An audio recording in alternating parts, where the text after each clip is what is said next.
Welcome to my channel. आज हम अनीता देसाई जो कि इंडियन लिटरेचर की बहुत ही इंपॉर्टेंट नॉवेलिस्ट राइटर हैं, उनके बारे में हम पढ़ेंगे। इन्होंने चिल्ड्रंस मैगजीन्स भी लिखा है, शॉर्ट स्टोरीज भी लिखी हैं और नॉवेल्स भी लिखी हैं। इनका जन्म 1937 में हुआ था। इनकी नॉवेल्स में हम इंसाइटफुल एक्सप्लोरेशंस देखेंगे ह्यूमन रिलेशनशिप्स का और इंटरसेक्शन देखेंगे tradition and modernity in India. Tradition और मॉडर्निज्म का इनकी नॉवेल्स में, इनके वर्क्स में हम एक इंटरसेक्शन देखते हैं। जस्ट बिकॉज ऑफ इनके फादर जो थे वो बंगाली थे और इनकी मदर जो थी वो जर्मन थी, जिसकी वजह से इनकी राइटिंग्स में हम लोगों ने दोनों चीज़ों का मिक्सचर देखा है। इन्होंने अपना ग्रेजुएशन कंप्लीट किया था इंग्लिश लिटरेचर में दिल्ली यूनिवर्सिटी की मिरांडा कॉलेज से। इनका नाम, इनके फादर का सरनेम था मजुमदार, जिससे कि अनीता देसाई अनीता मजुमदार थी। बट शादी करने के बाद ये यूएस शिफ्ट हो गई। अश्विन देसाई नाम के आदमी से इनकी शादी हुई थी, जिसकी वजह से इनका नाम शादी के बाद अनीता देसाई पड़ गया। साहित्य अकादमी अवार्ड इनको मिला है फायर ऑन द माउंटेन, इनकी जो मोस्ट इंपॉर्टेंट नॉवल है 1978 में।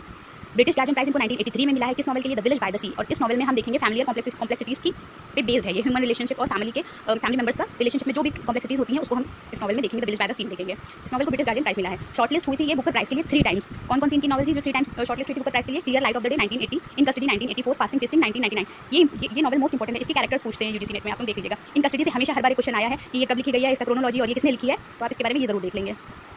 नेक्स्ट है इनको पद्म भूषण अवार्ड भी मिला है 2014 में, जो इंडिया का 3rd हाईएस्ट सिविलियन अवार्ड है। किस लिए मिला है? जो इनका कंट्रीब्यूशन है लिटरेचर में। राइटिंग्स इनकी कैसी थी? कैरेक्टर ड्राइवन थी। कैरेक्टर के अंदर क्या चल रहा है, क्या उसके माइंड में चल रहा है, जो सारी बातें थी वो सारी चीज़ें ये अपने वर्क्स के कैरेक्टर्स में दिखाती थी। फोकस किस पे रहता था? साइकोलॉजिकल डेप्थ और emotional complexity of her characters. इनके जितने भी कैरेक्टर्स थे वो कहीं ना कहीं इमोशनल कॉम्प्लेक्सिटीज उसके माइंड में चल रही होती थी। साइकोलॉजिकल डेप्थ बहुत अंदर से मन से सोच रहे होते थे, बहुत सारी माइंड में चीज़ें चल रही होती थी। रिच डिस्क्रिप्शन होता है लैंग्वेजेस का, uses to evoke the sensory details of her settings. Rich description of language इन्होंने यूज़ किया है अपने जितने भी सेटिंग्स थे उनके सेंसरी डिटेल्स को इवोक करने के लिए। आप इनकी कोई भी नॉवल उठा करके पढ़ेंगे तो आप उसकी जितनी भी सेटिंग्स है उसको जब देखेंगे तो आपको ये लगेगा कि आप उस जगह प्रेजेंट हो। ऐसा डिस्क्रिप्शन इन्होंने दिया है अपनी सेटिंग्स का। थीम्स कौन कौन सी यूज़ करती थी? कल्चरल आइडेंटिटी थी, the clash between tradition and modernity. Tradition and modernity क्यों थी? क्योंकि 1937 में इनका जन्म हुआ था। 1947 में जब इंडिया इंडिपेंडेंस हुई थी तब ये इनकी शिफ्टिंग वगैरह होती थी। मतलब जर्मन थी मदर और फादर थे इनके बंगाली, जिसकी वजह से इनकी मतलब लाइफ में तो ये था ही कल्चरल आइडेंटिटी। इसकी वजह से इन्होंने अपने वर्क्स में भी ऐसा ही लिखा। She wrote novels and short stories and children magazine, जैसे कि मैंने पहले आपको बताया था। अब हम कुछ वर्क्स देखते हैं